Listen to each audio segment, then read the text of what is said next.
ఇంతటి వ్యవస్థలో లోటుపాట్లు ఉండవచ్చు. మా నిర్ణయాలలో తప్పు జరిగితే సరిదిద్దుకుంటున్నాం. ఎవరైనా తప్పుడు ఆరోపణలు చేసినప్పటికీ సంవయనం పాటిస్తున్నాం. ఇది ప్రజాస్వామ్యం అన్న స్ఫూర్తితో పాలన చేస్తున్నాం.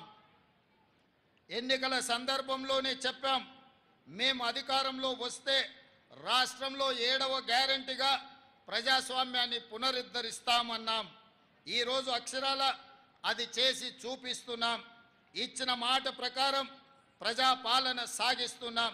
ప్రజలందరికీ సామాజిక న్యాయం, సమాన అవకాశాలు కల్పించాలన్నది మా ప్రభుత్వం యొక్క లక్ష్యం.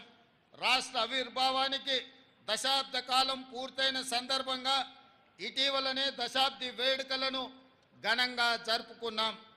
ఈ ఉత్సవాల సందర్భంగా అమరుల ఆశయాలు, ప్రజల ఆకాంక్షలు నెరవేర్చే దిశగా సాంస్కృతిక పునరుజ్జీవనం, ఆర్థిక పునరుజ్జీవనానికి సంబంధించి ప్రభుత్వం కీలక నిర్ణయాలు తీసుకుంది. తెలంగాణ సాధించుకొని దశాబ్ద కాలమైన రాష్ట్ర గీతం లేని పరిస్థితి మొన్నటి వరకు ఉన్నది. ప్రముఖ ప్రజాకవి అందరిశ్రీ రాసిన జయ జయ హే తెలంగాణ గీతాన్ని రాష్ట్ర గీతంగా ప్రకటించి ఆ లోటును భర్తీ చేశాం. తద్వారా సాంస్కృతిక పునరుజ్జీవనానికి నాంది పలికాం. తెలంగాణ రాష్ట్ర పేరును సూచించే సంక్షిప్త అక్షరాల విషయంలో టీఎస్ స్థానంలో టీజీని ప్రభుత్వం పునరుద్ధరించింది. ఇది ప్రజల యొక్క ఆకాంక్ష. మా ప్రభుత్వం అధికారం చేపట్టే నాటికి రాష్ట్ర ఆర్థిక వ్యవస్థ విధ్వంసమై ఉంది. గత 10 సంవత్సరాలలో తెలంగాణ రాష్ట్ర ప్రభుత్వ అప్పు దాదాపు 10 రెట్లు పెరిగింది. రాష్ట్ర ఆవిర్భావ సమయంలో 75,577 కోట్ల రూపాయల అప్పుగా ఉన్నా గత ఏడాది డిసెంబర్ నాటికి దాదాపు 7 లక్షల కోట్ల రూపాయలకు చేరింది. దీనిపై శ్వేతపత్రం కూడా విడుదల చేశాం. దయానీయ స్థితిలో ఉన్న రాష్ట్ర ఆర్థిక వ్యవస్థకు స్వస్థత చేకూర్చడం కోసం ఆర్థిక పునరుజ్జీవనం అవసరమని భావించాం. ఆ దిశగా రాష్ట్ర అప్పులను రీస్ట్రక్చర్ చేయించే ప్రయత్నంలో ఉన్నాం. ఇటీవల అమెరికా పర్యటనలో ప్రపంచ బ్యాంకు అధ్యక్షుడితో సమావేశమయ్యాం. తక్కువ వడ్డీలతో రాష్ట్ర అభివృద్ధికి అవసరమైన నిధులు సమకూర్చుకునే అంశంపై మా మధ్య సానుకూల చర్చలు జరిగాయని చెప్పుకోవడానికి సంతోషిస్తున్నాను.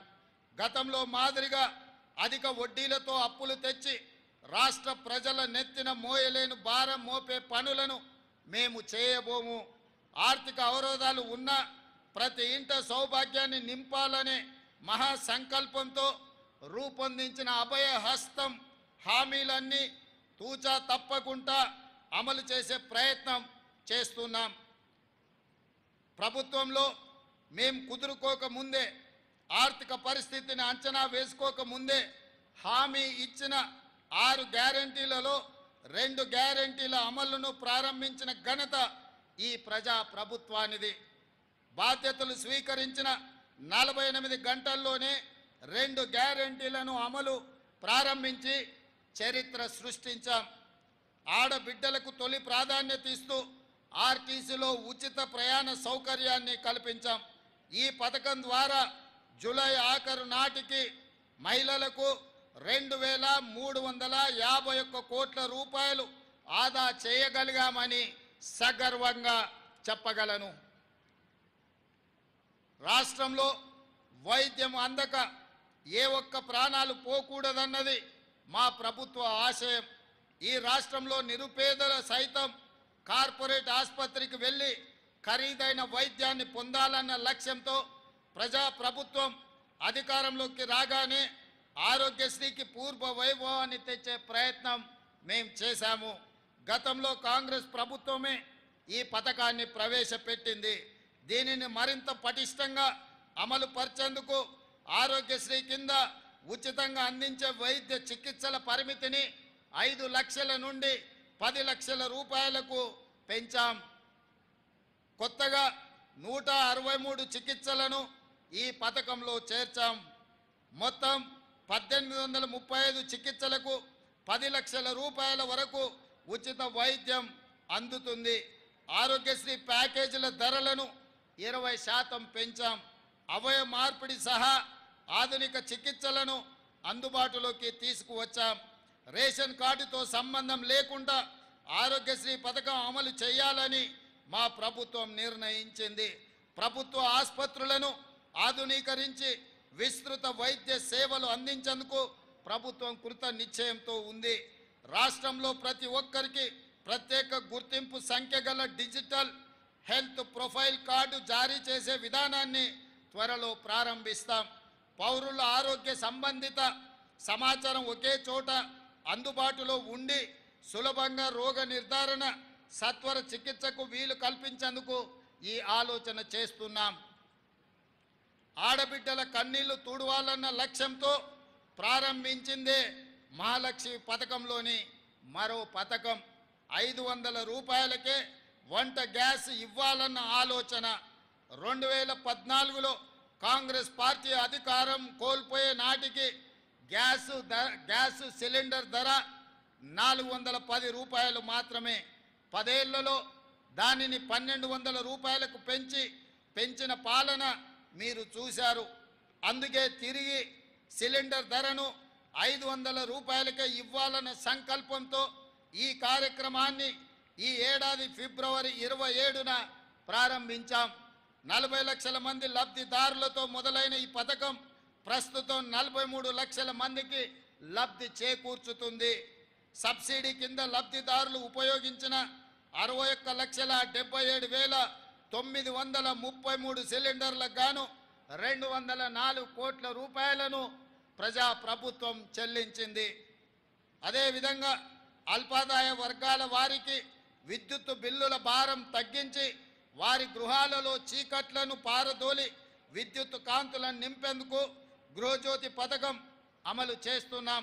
200 యూనిట్ల కంటే తక్కువ విద్యుత్ వాడే ప్రతి ఇంటికి ఉచిత వెలుగులు పంచుతున్నాం. ఈ పథకాన్ని 2024లో ప్రారంభించాం. ప్రజాపాలన సేవా కేంద్రాల ద్వారా దరఖాస్తులు స్వీకరించి అర్హులైన వారందరికీ ఈ పథకం వర్తింపచేస్తున్నాం. ప్రస్తుతం 46,19,236 మంది లబ్ధిదారులకు ఈ పథకం ద్వారా లబ్ధి పొందుతున్నారు. అదేవిధంగా ఎన్నికల మేనిఫెస్టోలో పేర్కొన్న విధంగా పేద బడుగు వర్గాల సొంత ఇంటి కల నెరవేర్చేందుకు ఇందిరమ్మ ఇండ్లు పేరుతో నూతన గృహ నిర్మాణ కార్యక్రమాన్ని ప్రారంభించాం. భద్రాద్రిలో పరమ పవిత్రమైన శ్రీరాముని సన్నిధిలో ఈ కార్యక్రమానికి శ్రీకారం చుట్టాం. ఈ పథకం ద్వారా ప్రతి నియోజకవర్గంలో కనీసం 3,500 ఇళ్ల చొప్పున ఈ ఆర్థిక సంవత్సరంలో 4,50,000 ఇళ్ల నిర్మాణం లక్ష్యంగా పెట్టుకున్నాం. ఈ పథకం కింద పేదల ఇల్లు కట్టుకోవడానికి 5 లక్షల రూపాయలు ప్రభుత్వం ఉచితంగా చెల్లిస్తుంది. అదేవిధంగా మిత్రులారా, మా ప్రభుత్వ ఎజెండాలో వ్యవసాయ రంగం అత్యంత ప్రాధాన్యత అంశంగా ఉంది. అందుకే ఇటీవల బడ్జెట్లో వ్యవసాయ అనుబంధ రంగాలకు భారీ మొత్తంలో 72,659 కోట్ల రూపాయలు కేటాయించాం. ఆహార ధాన్యాలతో సహా వివిధ పంటల ఉత్పత్తుల దిగుబడులను పెంచడం ద్వారా రైతన్నల ఆదాయం పెంచేందుకు మా ప్రభుత్వం కృషి చేస్తుంది. రైతులకు కావలసిన ఎరువులు, విత్తనాలు